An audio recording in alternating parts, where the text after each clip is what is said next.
Hello' আসসালামু আলাইকুম। থ্ৰেডিংটো দেখিছোঁ বহুত বেয়াকৈ ওলাই আছে, ওলাইও যাব পৰা নাই গৰমৰ কাৰণে। আজি ভাবিলোঁ ৰেজৰ দি ঘৰতে নিজে কৰোঁ। আগে মই কেঁচি এখন দি এই ওপৰৰ ছাইডৰ কেইডাল কাটি লৈছোঁ। তাৰপাছত মই ৰেজৰ দি ষ্টাৰ্ট কৰিম। তাৰ আগতে অকণমান নাৰিকল তেল লগাই লৈছোঁ। আৰু আপোনালোকৰ ওচৰত এল'ভেৰা জেল আছে যদি এল'ভেৰা জেলো লগাব পাৰিব দেই। মই নাৰিকল তেল দিছোঁ। তাৰপাছত মই আৰম্ভ কৰিছোঁ। মই ৰেজৰে ওপৰৰ পাৰ্টটো কৰিছোঁ আৰু ৰেজৰখন সমানে নহয়, অকণমান বেঁকাকৈ ধৰিছোঁ।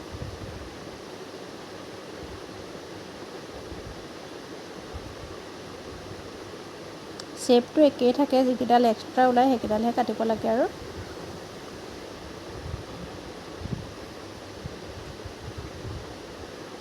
এতিয়া তলৰ পাৰ্টটোলৈ আহিছোঁ। ওপৰত মোৰ কমেই আছিলে, তলতহে অকণমান ওলাইছিলে, সেয়া কৰিছোঁ।